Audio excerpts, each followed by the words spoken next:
prices down at levels never seen before. I want to thank the drug companies because once they agreed, they really did. They felt it was very unfair. One of them told me it's actually a relief to agree because this has been just a rough thing for me, you know, to justify, because they couldn't justify it. I said, how come in London I can buy something for $10 and in New York I have to pay $130? And they go, well, you know, it's research and development. I said, yeah, but you have research and development from them. Made in the same factory, made in everything. This is where my friend, who's very successful, I told you, a seriously overweight person, he takes the fat pill or the fat shot. And he was in London and he said, cost $87 there, cost $1,300 in New York. What's going on? He called me up. And I mean, I knew that, but he put it in a very blunt way. I've known him a long time. He's a crude individual, but smart as hell, made a lot of money. But he just thought it was sort of ridiculous. He happened to be in London and he got the shot, you know, Ozempic, I think, or one of them.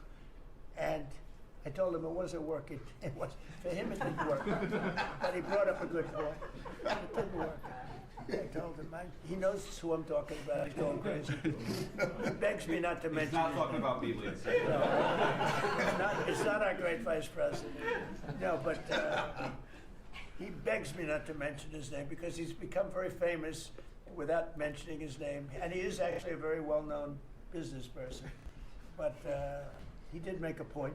But I knew the point very well. We were always paying far more than any other nation. We were subsidizing the world. Right now, there's no more of that. So we're going to be bringing the drug prices down at numbers never seen before. It's going to have a huge impact, positive impact on healthcare. So with that, we are going to ask a couple of people to say a few words. We're not going to go through the whole table because the last time we had a press conference, it lasted for 3 hours. And some people said he closed his eyes. Look, it got pretty boring. In all fairness, I love these people. I love these people. But there's a lot of people. It was a little bit on the boring side. But I didn't sleep. I just closed them because I wanted to get the hell out of here. Some of them, I didn't sleep, by the way. I don't sleep much. But you know, it's funny. Some of them got me in a blink. You know, when you go like, and they took me as at the closed segment of my cycle. And they said he's sleeping. And besides that, Marco, between these two guys, if I was sleeping, they'd be waking me up very fast. They'd be knocking me, come on, you gotta wake up, boss. But no, we've had great meetings. Look, we're the most transparent presidency by far, and I love going around the room, but we're gonna pick a few people. I think I would like to ask Steve if he could just give us a brief description of how well we're doing in the Middle East, because we have peace in the Middle East now. There's a couple of little minor flames that we put out very easily. And very importantly, we got our last hostage back, which is incredible, unfortunately.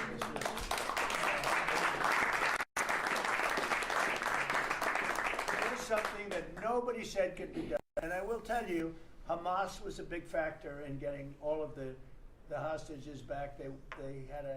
We were not happy with them, and they had to bring them back, and they found the dead hostages, the bodies of hostages.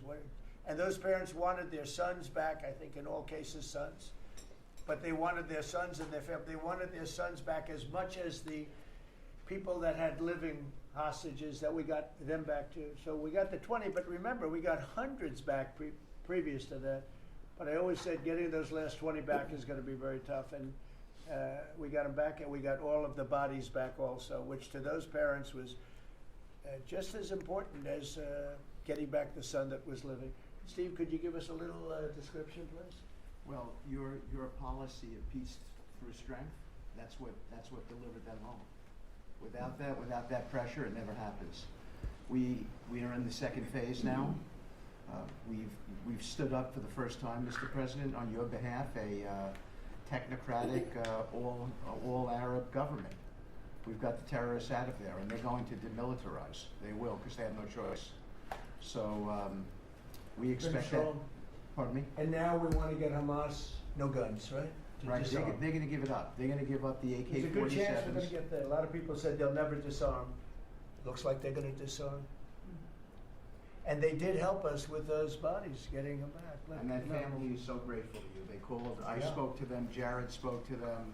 You know, it's an amazing story. He broke his shoulder, but he went out there because he didn't want his friends to fight alone.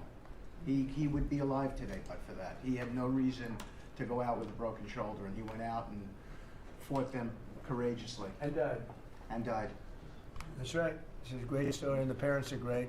They were the only ones who didn't, you know, they came back pretty rapidly, actually, considering we had got some back initially with the initial group. After that, we had to get a lot. That's a tough job. That's a nasty job, too. And who would want that one? That's a nasty job. And between Israel and Hamas working together, if you can believe it, they got them back. And we got the last one back yesterday, and the parents are so happy. It's amazing, actually, how We sent a message to the parents on your behalf, as you suggested, and they were so grateful. Yeah. I guess grateful to me is a much better word, because it's hard to be happy, but they were actually. I mean, they couldn't believe that they had their baby boy. The mother said, my baby boy back. It's a very terrible thing. Steve, Russia, Ukraine, we're making a lot of progress. Could you explain that? The Ukrainians actually said that we've made more progress since Geneva than they've seen in the last 4 years of that conflict. So we had 5 Russian generals last Sunday in Abu Dhabi with Jared and Dan Driscoll, and we think we made a lot of progress. The talks will continue in about a week, but lots of good things happening between the counterparties discussing the land deal. They're talking together. We have a security protocol agreement that's largely finished, a prosperity agreement that's largely finished, and I think the people of Ukraine are now hopeful and expectant that we're going to deliver a peace deal sometime soon. And because of the cold, extreme cold, they have the same that we do. I personally asked President Putin not to fire on Kiev and the cities and towns for a week during this. It's extraordinary. It's not cold. It's extraordinary cold, record-setting cold. Over there too, they're having the same. It's a big pile of bad weather, the worst. But it was really. They said they've never experienced cold like that. And I personally asked President Putin not to fire into Kiev and the various towns for a week. And he agreed to do that, and I have to tell you, it was very nice. A lot of people said, don't waste the call, you're not going to get that, and he did it, and we're very happy that they did it. That's correct. Because on top of everything else, that's not what they need, is missiles coming into their towns and cities. So I just thought I should say it.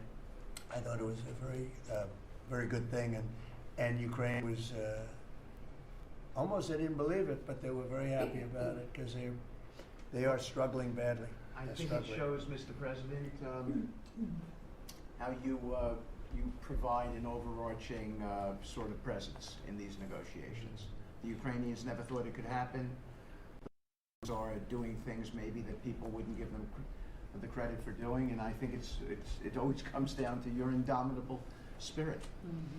Well, it was a good thing. You know, if you think it's cold over here, they say in Ukraine you can add another 20% to it. It was very cold place anyway, but this was, they see numbers that were so, they've never seen numbers like that, cold numbers like that. So it was, I thought I should mention it. Could I ask Scott Bassett, we have so many things happening, could I ask you to maybe say a few words, please? Yes, sir. So the one big beautiful bill that was passed on July 4th last year, we're starting to see the effects kick in. You mentioned the great economy. One of the things in the one big beautiful bill, Mr. President, it was an honor to host you, and as you said, the best rapper in the world, Nicki Minaj, at yesterday's Trump Accounts Summit. We've now had 1 million people sign up for Trump Accounts just this week. We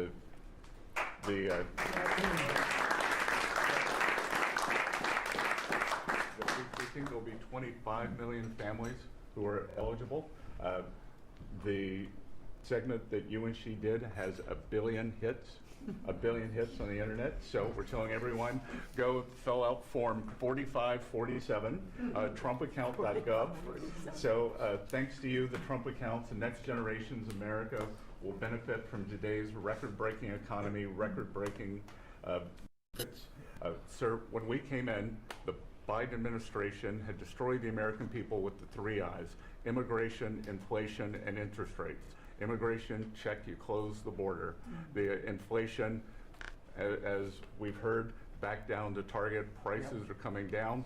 And interest rates, we hope there's more on the way. We've got gains in wages, low prices, and I think 2026 is going to be the year for the Trump boom. It's going to be a supply side boom. I enjoyed the trip out to Iowa.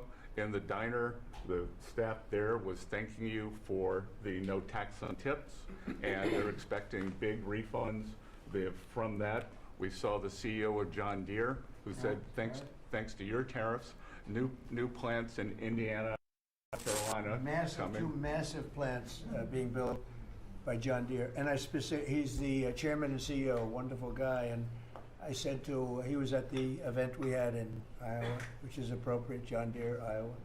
But I said to him, so what are you doing? He said, we just announced two massive plants. In fact, they're going to have one plant for excavators. And he said, there hasn't been an excavator built in this country in years or something. He said, they're taking it out of Japan and they're moving it into the United States. Two very big plants. And I said, so why are you doing it? He said, because of you and because of tariffs. I said, if we didn't have tariffs, would you be doing it? He said, absolutely not. So it's very important, and I hope we're going to be successful with the Supreme Court case, because we're waiting, and we're taking in hundreds of billions of dollars, and we don't want to give it back, number one. And number two, and you know, the people that are fighting us on that case, by the way, are China-centric. These are people that are for China, but they're also outside of the United States. These are countries that ripped us off for years and years, charging us tariffs. And now we're doing an amazing job, and we're getting it back. We're getting it all back and then some. And they're the ones that are leading that lawsuit that we have in front of the United States Supreme Court. So it's a very important lawsuit for our country. And hopefully it's going to work out. We're waiting a long time, but hopefully it's going to work out. We've taken in hundreds of billions, even trillions of dollars, and certainly we've taken in dollars of, you know, a big part of that $18 trillion that's coming in is because of tariffs. They're coming in, they're building because they don't want to pay the tariff, and the tariffs are very, you know, steep. They could be much steeper. You probably saw I put out a truth today, and the tariffs could be much steeper. We've been actually very nice about it. But even being nice about it, we've taken in hundreds of billions of dollars, and honestly, they've given us tremendous national security. The power that we have because of that, they have given us tremendous strength and national security. Go ahead, Scott. Yes, sir. And the IEPA power you used on the tariffs, as you said, we're bringing in tens of trillions of investments. The tens of trillions of investments turns into factories construction, which turns into factory jobs, which turns into consumer spending. You've right-sized the government, so government employment is down. Private sector is up. Growth was a stunning 4.7, 4.8% in the past 2 quarters. Biggest back-to-back gains in a decade. And we are doing that with government finances improving. So that will bring down the borrowing costs, the calendar year budget for 2024, 7% deficit to GDP, highest when we weren't at war, not in a recession, all the way down to 5.4% and getting better. Biggest decline since 2014.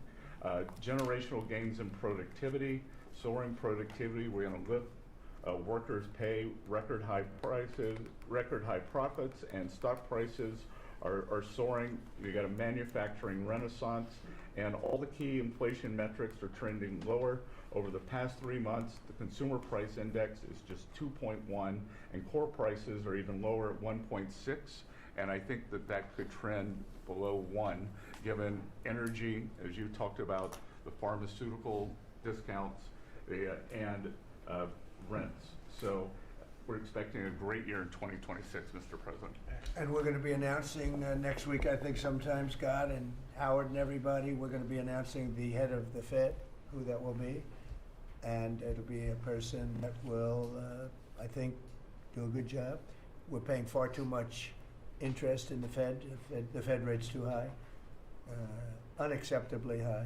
We should have the lowest, and I think you read my statement today I put out before the meeting, but we should have the lowest interest rate anywhere in the world, because a lot of these countries are successful only because of us, because we allow them to have surpluses. And without surpluses, some of the countries that you most respect financially, that you say, oh, this one, that one, this one, that one, they're successful because we allow them to have surpluses. And we could easily stop that with the powers that we have, but we don't. We took some of it, but we took really just a small portion of it compared to what we could take if we wanted to. We should have the lowest interest rate anywhere in the world. They should be 2 points and even 3 points lower. And if it was, this point is the equivalent of, I would say, $500 billion.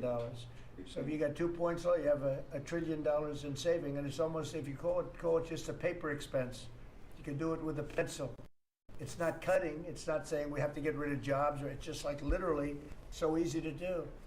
But we have a guy that doesn't want to do it because he's, I think he's politically biased. I really do. I believe he's politically biased because most smart people say it's not even a question. But despite that, we were able to bust through. It's like busting through a wall. We're able to bust through a wall, and we have the kind of numbers that Scott and Howard with the steel and other things talk about. What would you say, Howard, in terms of how we're doing, generally speaking? Great businessman, very successful guy. He's doing a really good job. What would you say? Well, no one, before you walked in the door, no one thought our economy would grow 2%. Fourth quarter, with the shutdown, 5.5%. And that means the first quarter, you could see the United States of America, with its $30 trillion economy, grow in the 6% range. And no one thought that was possible. That's how you get jobs. That's how you get money down. That's how you fix the deficit. You are fixing everything with your policies. You have changed America and created the golden age. Thank you. And with the help of the Fed, because we really, we want help, not hindrance. Why would the Fed hinder? But with the help of the Fed, with the right choice, if we make the right choice, a lot of times you make a choice, you think it's good, and it turns out to be not good. But with the help of the Fed, we could hit numbers that have never been hit before. We could hit 8, 9, 10. There's no reason why not. And, I talk about, if you go back 20 years, 25 years, I'm old enough to remember, when we had good news, when you announced good news, the stock market went up. You announced anything good, the stock market went up. You announced bad, the stock market went up. And that's the way it should be.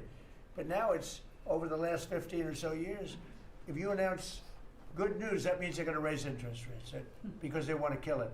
So you can never really be that successful because you announce all record numbers, great, because they're afraid of inflation. But growth doesn't have to have any impact on inflation. It can make inflation go down in many cases. So, and you've seen that with us. I mean, we're growing at a much faster rate than anybody thought was possible. We have very controllable inflation. With Biden, we were getting killed, and we had the worst inflation in 48 years in history, in the history of our country. And that's with going down. So growth is a great thing. It doesn't mean inflation. And go back to a system where when we announce good news, they say that's great. We can lower interest rates instead of raise interest rates. And by the way, if inflation comes, we'll take care of it when it comes. But they're trying to guess it, and they're trying to get it 10 years before in advance. And we want to make this country greater than ever before, and I think we're doing that. But we want to make it that when we announce great news, everything goes up. If we announce bad news, that happens too. We bring it down, and we control, and we do what we have to do. But we can have numbers in the upside like nobody's ever seen before. I want to ask Bobby to say a few words, if he would, about some of the incredible things that we've been doing in your department with Oz and everybody else. Mr. President, we're in the process of implementing your great healthcare bill, which is going to increase affordability, drive down costs, and increase the quality of healthcare for every American. You mentioned MFN, Most Favored Nation. We now have agreements with 16 of the 17 drug companies. And you asked us to do something, Clinton had promised to do this, Biden had promised to do this, Obama, Bush had all promised to do it. None of them succeeded. It was regarded as impossible, and you made it 10 times harder. As you said, not only do I want MFN, but I want them to all reshore their production to this country. And they don't have any money to do it because we've taken it all from them. And I want to make sure we continue to lead the world in innovation. We succeeded in all of those goals, and the proof that we did that is after we signed those agreements, the stock prices for those companies went up $1.3 trillion. Amazing. And they are reshoring. Eli Lilly is building 6 new plants, including an API plant. So the next time that we have a pandemic in this country, we're not going to be stuck buying API from China, who cuts us off. We're going to be able to make it right here. Novo Nordisk is building 4 new plants, and we are going to be releasing Trump RX so that every American can get the lowest prices in the developed world. In some cases, they're going to be lower than the lowest prices in the developed world. And that's going to be happening sometime probably in the next 10 days. So we're doing rural health care. We sent out $10 billion last week. The states have that money. They're going to be giving it to rural hospitals sometimes in the next 2 weeks. And we're going to revolutionize rural health care in this country. You are raising the influx of federal dollars to rural health care by 30% over the next 5 years. So 30% every year, more dollars, federal dollars, are going to be flowing to them. It's going to allow them to rebuild their decaying infrastructure, to retain providers, and also to revolutionize the use of AI and other technologies, which is going to dramatically lower the prices for rural Americans and raise the quality of their health care. Brooke and I released the dietary guidelines, which have been received incredible acclamation from both sides of the aisle. We are going to change the food culture in this country. Brooke gives away $405 million a day to buy food for Americans, and the WIC program, the Head Start program, SNAP, school lunches, the VA, and the military. They're now going to be getting real food for the first time. And Brooke came up with the ingenious idea of requiring every store in this country that accepts food stamps to double the amount of real food that they're selling. And this is going to drive changes in the market, and it's going to lower the cost of meats, of proteins, of whole grains, of fruits and vegetables, so that every American will have in their reach an affordable meal that actually is real food. 70% of American kids now are, 70% of the diet of American kids is now ultra-processed foods. That's why we're spending $5 trillion in treating chronic disease in this country every year. We are attacking fraud. We have Oz finding hundreds of billions of dollars in Medicaid, Medicare fraud in states like Minnesota and California, and we are clawing back that money. We also accomplished something that every American has promised, which is prior authorization. Now we have 80% of the insurance industry that has agreed to eliminate prior authorization in almost all of their procedures. So that this is going to dramatically change the experience of every American with the healthcare system. When you go to your doctor, your point of care, before you leave that office, you will know whether the insurance company is going to pay for the procedure or not. And that is going to, as I said, change the experience. We're also doing price transparency, which you asked during your first term. It never got implemented because the Biden administration never enforced it. We brought more enforcement actions against hospitals than in this 1 year, and the Biden administration bought in 4 years, and we're doing a crackdown so that every American, when you go to a restaurant, you look at the prices before you buy the meal. You ought to be able to do that when you go to a hospital, and by the time that we leave office, every American is going to have that guarantee. We're doing a lot of other stuff, but we were told to keep it short. So. And the autism, that's moving along, really, isn't it? Trying to figure that out. We've commissioned now dozens of studies, maybe over 100, and we are going to get those done for you. Good. That's so important. Also, Eli Lilly, Merck, Pfizer, every drug company, they're spending trillions of dollars right now, as we speak, building plants in the United States because they want to be able to save a lot of money on tariffs. It'll be hundreds of percent, 100%, 200%, 300% in 2 or 3 years from now. So I said, you better have your plant built because in 2 years from now, before I leave office, it'll be a sad day, very sad day for me. But before I leave, every one of these plants better be built because you're going to be paying 300% tariffs. And they're all building their little hearts out. I spoke with the head of Eli Lilly, who's a fantastic guy, a star, actually. He's a star, very smart. And he told me he's building 6 plants in the United States, big ones, in locations that I know very well, but all over the country. Merck is building, and Pfizer's building, and every one of them's building, and foreign companies are building. So it's an amazing thing that's happening, and you're doing a fantastic job. I read an article today where they think Bobby is going to be really great for the Republican Party in the midterms. So I have to be very careful that Bobby likes us. But we're letting you do your job, right? Thank you, Mr. President. Thank you. You're doing a great job. You and Oz and the whole group, they're doing a... I'll add this, and Marty McCary has done an incredible job in That's advocating. true. Last month, we approved more gene and cell therapies than any time in history. And we're making this a safe and productive and encouraging ecosystem for biotech so that China does not steal that industry from us. Fantastic. I'm going to ask Scott Turner to speak really quickly about housing because, in my opinion, I have very strong opinions on housing. That's what I did for a long time. I did good with it. But, you know, we got to get interest rates down even lower. They are now pretty low, but we got to get them lower. And I'm a big factor, to me, the biggest factor is interest rates for housing. Yes, sir. Only in that, you know, you have a lot of people that have become wealthy in the last year because their house value has gone up.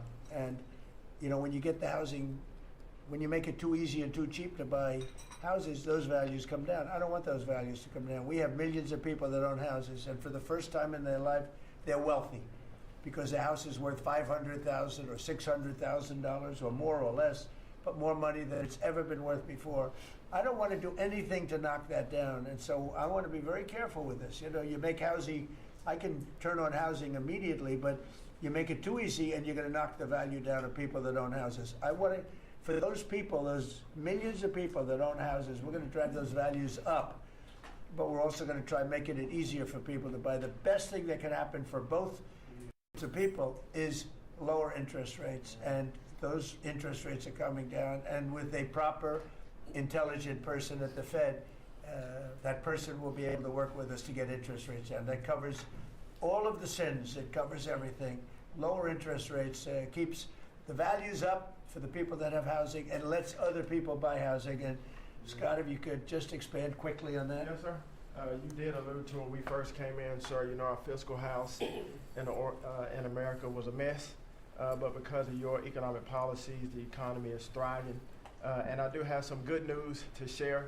As you said, you know, good news. I hope this will make the interest rates continue to go down.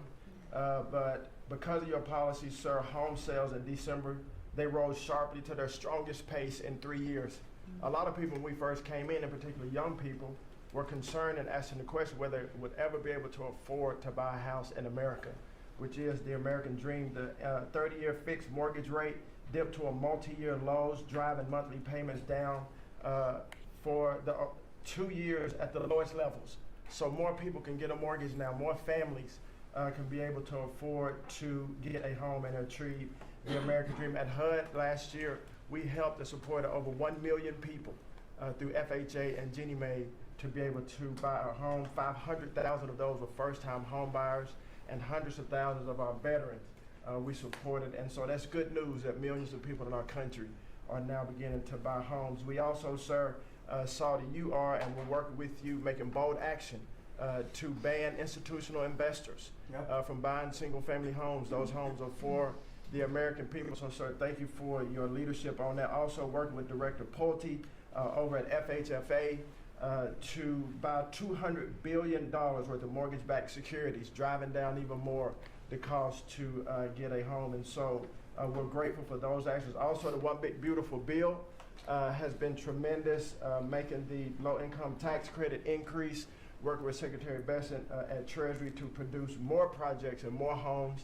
in America. And the One Big Beautiful Bill also made our beloved opportunity zones permanent. And the media doesn't talk about opportunity zones very much, but I'll do it today because I know that they have been transformative in our country. Over 1 million people lifted out of poverty, sir, in opportunity zones, 300,000 new units of housing in opportunity zones, and a 3.4 increase in the value of houses. And that's by the way, we have to give him credit. Senator, he's a great guy. Tim Scott came to see me, first administration, first term, and he had this idea for opportunity zones, and he gave me the idea. We did it. We implemented it. It's one of the most successful programs in the history of our country, and nobody talks about it. The press doesn't talk about it, but I want to just tell you, Tim Scott, Senator, South Carolina, did a great job, right? Did a wonderful job, yes, sir. Did a good job. He's a good man. Yes, sir. And so those have been made permanent now.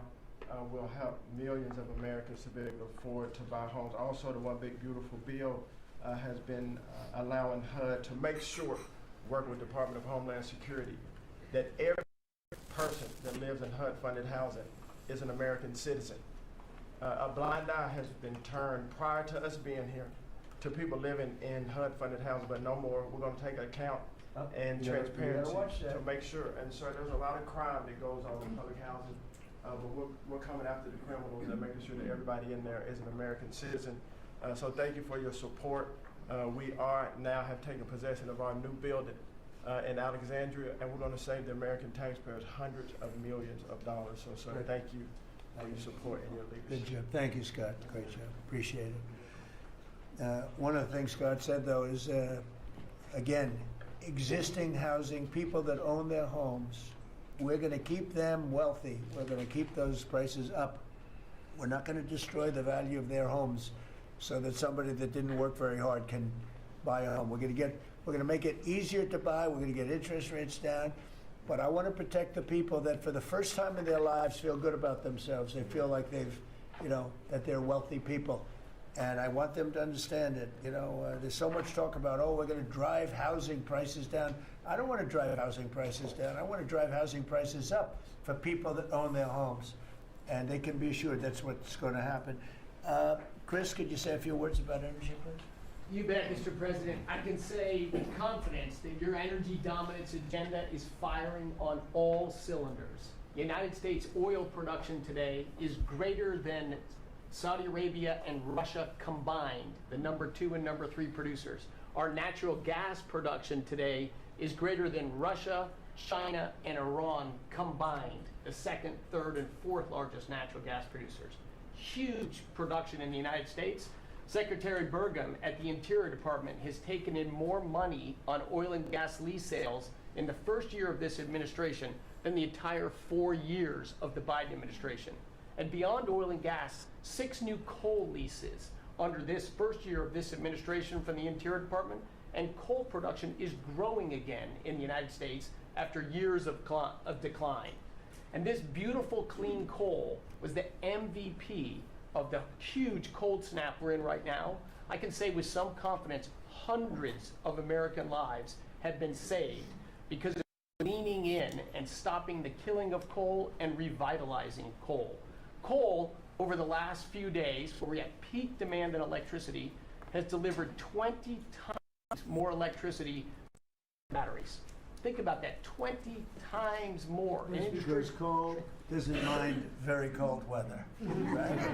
You're not allowed to say the word coal without proceeding by saying clean, beautiful coal. Clean, beautiful coal. It's not affected by bad weather. Rain, snow, sleet, freezing cold.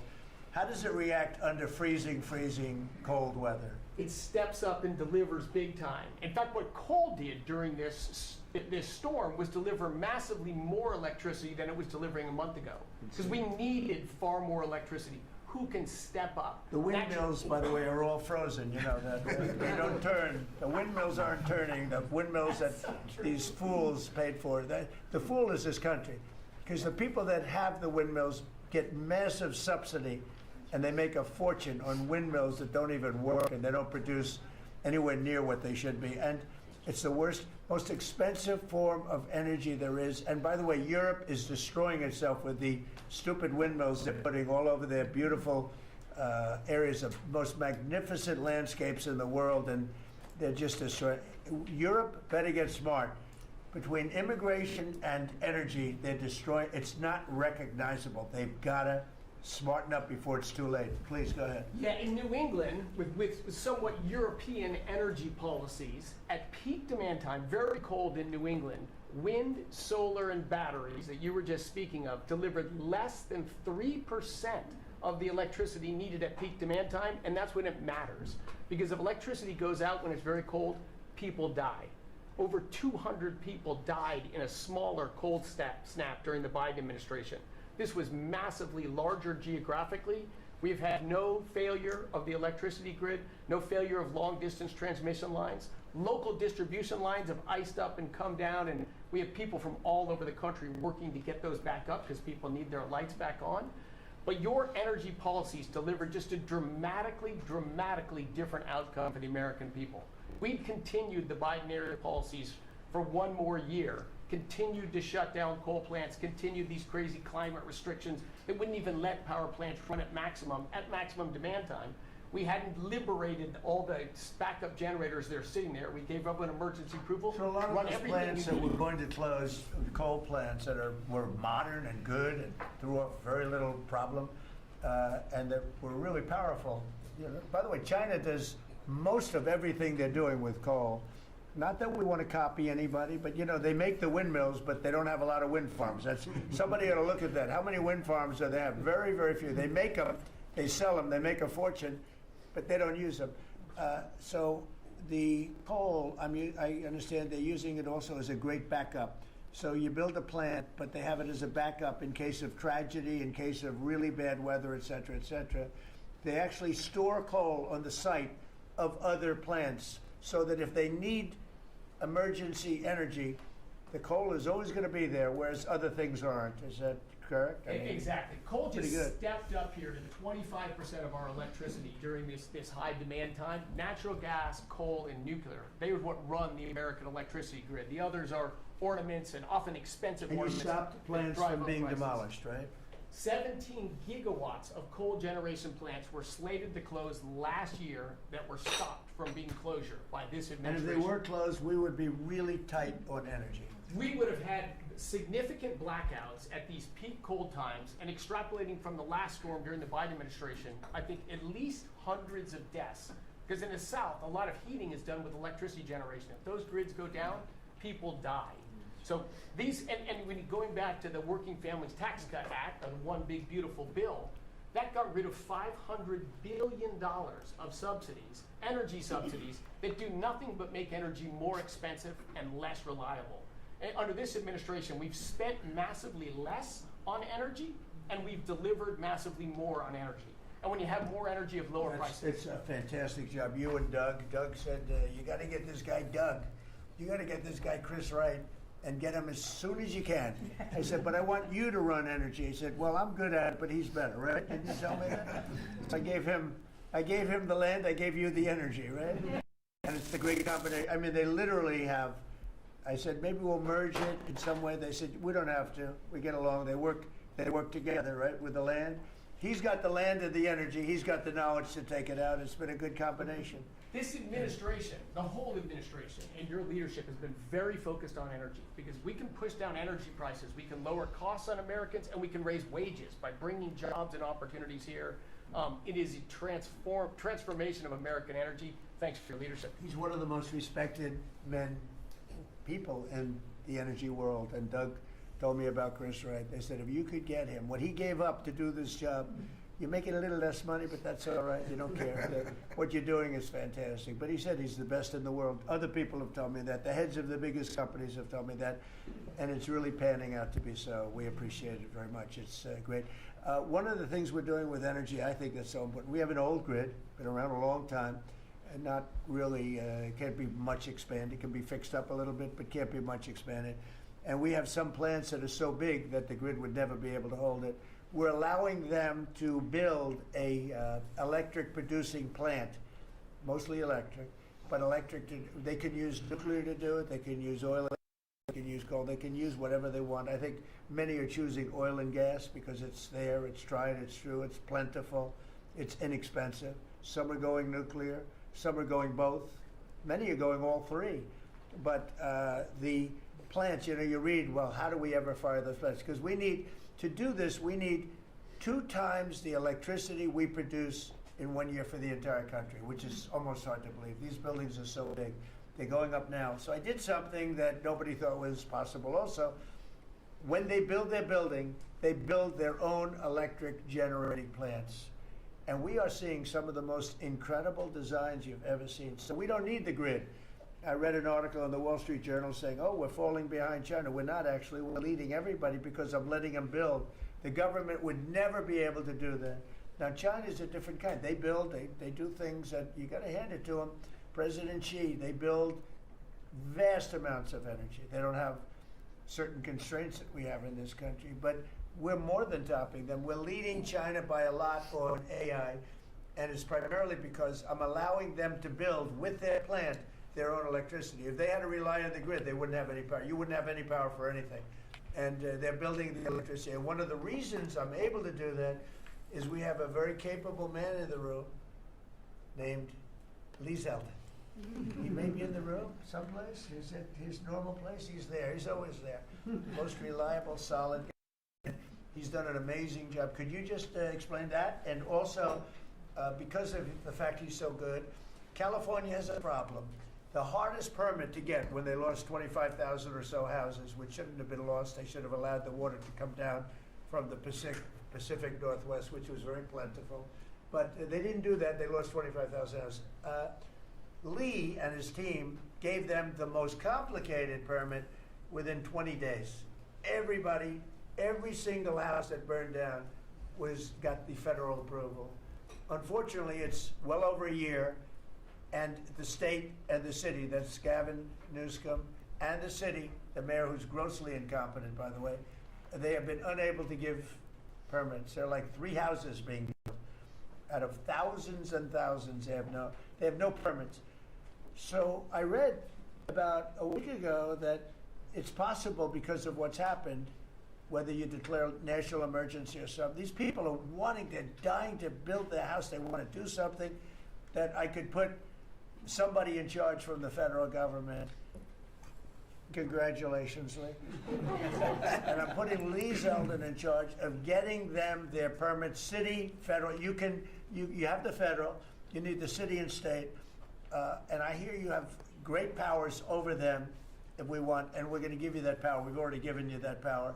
So Lee Zeldin is going to work with the thousands of people that are dying to build their house. And I also recommend one other thing. Give them the house plus a 10% bonus. In other words, you get a bonus, you can build your house 10% larger. They've suffered so greatly, they've waited so long, and they should be given a bonus. So I think, and I've heard this has been done before, they get a 10% bonus. They can build a house that's a little bit larger than what they had before. And I'd like to have you take it over. Mr. President, your great Secretary of State was looking for another job. So. I was thinking about him, but he's pretty well booked. I watched you. He did a great job yesterday, but he's a little booked up. Let's go, Lee. Talk. No more ideas like that. When President Trump came into office, he immediately signed an executive order giving EPA 30 days to complete our Phase 1 hazardous material removal, so that the Army Corps can come in and complete their Phase 2 debris removal. So at first, the response was that was going to be impossible. Good luck trying to get it done maybe by the summer. But we figured it out because operating at Trump speed, the president was just sworn in. We had to get it done, and we got it done in less than 30 days. The Army Corps then came in and completed the debris removal. So the federal government, while the governor has tried to accuse this president of not focusing with a laser on putting all of the weight of the federal government into getting this done, it happened from the moment he was sworn into office. SBA came in. I think it was about half of the disaster loan money, billions of dollars from last year went towards these residents and businesses. So the full weight of this government. But right after I was sworn in, which was actually a year ago today, my first trip was to East Palestine because the vice president never forgets his home state. The second trip was going to Los Angeles. There were people with contractors all over Palisades and Eden ready to rebuild right then and there. You're talking about a year ago. And now the frustration, the passion that we all hear from all of these Los Angeles residents. And President Trump, he's made it clear to us that he's heard enough. And the message should be heard loud and clear to that local leadership. They should be motivated listening to this right now.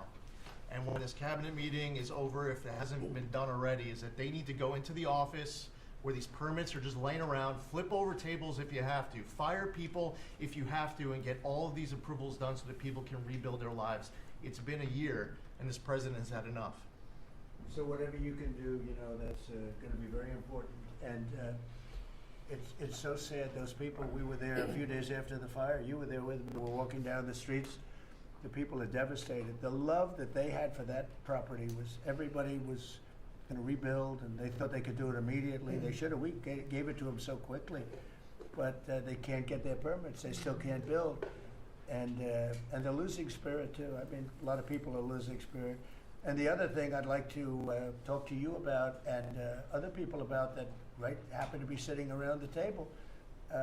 They want to build a low-income housing project right in the middle of everything in Palisades, and I'm not going to allow it to happen. Okay? Maybe it's politically correct, maybe it's not. I'm not going to let these people destroy the value of their houses. I built a lot of low-income housing. I made a lot of money building low-income housing. I know more about it than anybody. We're not going to allow this guy to build a low-income housing project on top of everything else in the middle of that mess that was created by the fact that they didn't allow water to come down from the Pacific Northwest, okay? And I'd like you to have that stopped and stopped immediately. No financing, that might be you, Scott, because they'll come to you for financing. It's never going to be approved. You would never, but Scott thought it was a horrible thing. So there's going to be no financing for low-income housing. Let the people build their houses, and as fast as you can, help them, help the mayor and help the governor get their permitting done, okay? Yes, sir. Okay, thank you very much. Kelly, I think you were just alluded to, are you helping some of the people out there with loans? Yes, Mr. President, thanks to your leadership. You also helped put the fires out. Your executive order got water to the scene in your earliest days of your presidency. So you've been there from day one. We've been out there twice now. There had been no changes until your executive order this week that is allowing that permitting to happen quickly. We have 16,000 structures burned. We have put loans out on 12,000 of them for $3.2 billion. More than half of all the disaster money delivered in America went to that area. Now, because of the abject leadership, the failures of Gavin Newsom, they have not been able to rebuild. Because of your leadership, they're going to be able to rebuild. But that's not all you've done. They'll take the credit for it, watch. It'll start, and they'll take the credit. Look at the great job we did. They would never, it wouldn't get built in 20 years. And it will be destroyed by building low-income housing next to luxury housing. History says that doesn't work too well. Go ahead. We're going to make sure that doesn't happen, Mr. President. Please. But under your leadership, you've ended at least 8 wars, okay? But probably the most important and underreported war that this president ended was Joe Biden and the Democrats' war on Main Street and hardworking families. We've seen it as I've gone across the country this month, 10 different states, and we saw it when we were together in Iowa. Hardworking families, farmers, small businesses expressing gratitude, lined up to thank you. I was out with our great vice president last week in Toledo, Ohio. They are thanking this administration for getting Main Street back. The Trump tax cuts, the tariffs, deregulation, it's all rocket fuel for hardworking families in Main Streets. And I see it whether it's talking about small business expensing, 100% accelerated for Made in America factories, the 20% pass-through, but it's also working families where they have expanded child tax credit, increased standard deductions, permanent low-income tax rates, health savings accounts, Trump accounts. This president is delivering for Main Street. It's the most underreported story in this country. And I see it in Main Street businesses. All-time small business confidence hit a record under this president last year after the Trump tax cuts. All-time small business formation now at 36 million small businesses, and a record $100 billion out from SBA because a record number of people want to invest in this country and hire. And whether I've talked to manufacturers about tariffs, they know that this president is bringing manufacturing back, just like Prince Manufacturing in Macon, Georgia. 500 employees machining parts for our defense, our agriculture, our automotive, our aerospace industry. They're going to hire 500 more people this year because of tariffs, because of the Trump tax cuts, and because of SBA lending. And I see this state after state as I've gone across the country, talked to hundreds of business owners, walked dozens of factory floors. This is not being covered, but it's going on in America. The number one problem is they need skilled workers. And this is something I'm working on with Secretary Chavez DeRemer. I'm working across the administration to ensure that we empower our small businesses. 98% of our manufacturers meet the small business definition. So Ford has 5,000 small manufacturing suppliers. The $18 trillion you brought in is creating an economic boom like none we've ever seen before. We are going to have 7% GDP growth. GDP now is probably underestimating where it is in 4Q, but with interest rates going down, with regulation going down, these are all taxes on small businesses, and those are going away. And thanks to President Trump, your leadership, we are seeing Main Street boom. Hardworking families have $1,000 already in their pockets, and when they get their $1,000 refund tax, I hope they all remember that every Democrat voted against them getting their tax refunds, because this is what our administration is doing, is powering your incredible economic agenda forward on Main Street. Thank you very much. Great job. I do want to say that on my left, I have a man who's doing a fantastic job, and on my right also, by the way. But we're spending a tremendous amount of time and effort on building our military. We largely rebuilt the military during my first term, fortunately, and we're greatly enhancing it now. We're going to be doing something new. We're bringing back, and I thought, like you remember the battleships from the great Iowa and Alabama, Missouri, those unbelievable scenes that you see, Victory at Sea. You'd see these incredible ships, and I thought they were powerful, but the battleships that we're building are going to be 100 times more powerful than those beautiful works of art. I mean, they were magnificent, all steel. We have the steel now, and we're going to be doing that as an enhancement, but our military is very strong. You may want to say something about the large fleet of ships that's heading over to the Middle East. Well, Mr. President, you had to, like so many other cabinet members have referenced, rebuild the perception of America. And at the Department of War, that meant reestablishing deterrence. What happened in Afghanistan, what happened in Ukraine, a war that never would have occurred, what happened on October 7th in Israel, never would have happened under President Trump.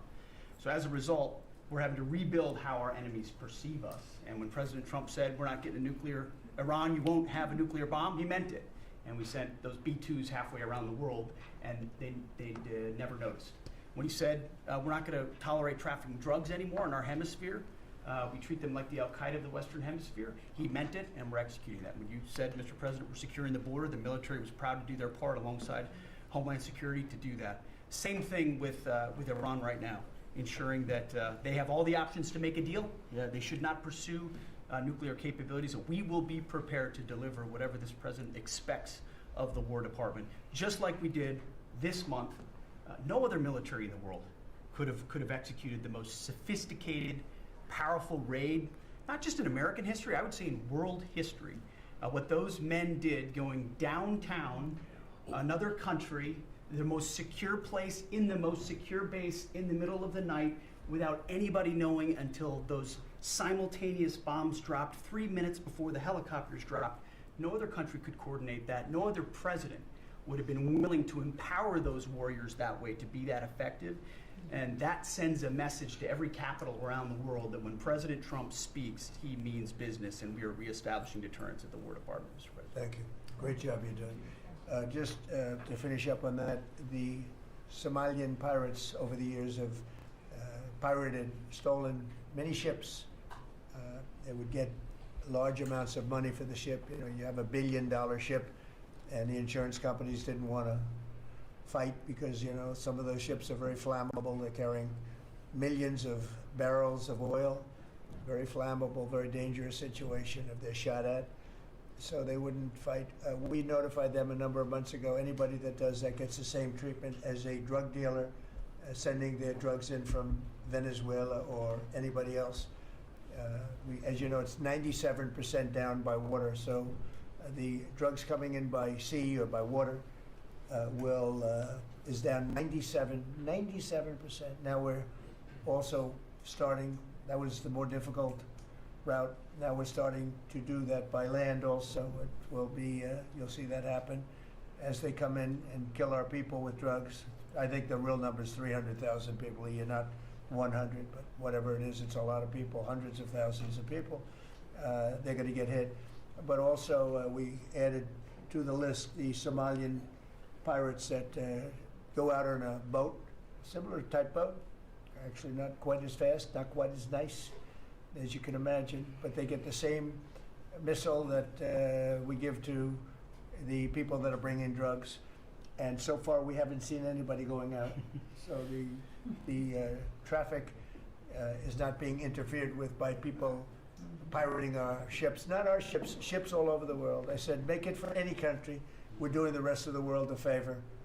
It's a very effective favor, but we see very little pirating nowadays. You used to have ships being taken every single, like 2 or 3 a week, these massive ships that be brought in to some place in Somalia. I don't even know, is it a country? We have Ilhan Omar left, and then she gives us lectures on the Constitution of the United States. These people are, what they've done to rip off the country is terrible, but the pirating has essentially stopped. They know that if anybody even makes a move toward a ship, they get the ultimate treatment. They will go to wherever they want to go, but it's probably not going to be to heaven. I can't imagine, but they get hit very hard, just like a drug dealer, just like the boats, the ships that are coming in. Every boat that comes in with drugs on it that we take out, we just save 25,000 American lives. Each boat is the equivalent of saving 25,000 American, mostly American, but American lives. So I just wanted to let you know that, and Pete's been totally authorized to do that.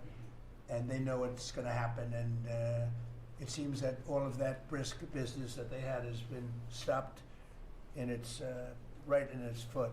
So I just want to thank everybody for being here. My cabinet has been amazing. I like this much better than going around for 3 hours. We'll pick on other ones. Pam, you're doing great. We're all doing great. JD, if you'd like to say something, you can. Would you like to really quickly? He is, after all, the vice president of the United States. It's okay, sir. I'm here for the free coffee. I just say it's an honor to serve with this group, and we're doing a lot of good for the American people. We're very proud of it. Yeah, we're very proud of the country. We're very proud of you. Thank you very much, everybody. Mr. President, you keep sharing that On your request to Putin. Mr. President, why not take questions? Mr. President, one question. Mr. President, on your request to Putin. Why not take questions, Mr. Putin, President? Mr. President. Let's go. Start moving. Thank you, press. Keep moving. Thank you. Let's go, guys. Bye. Thank you, press.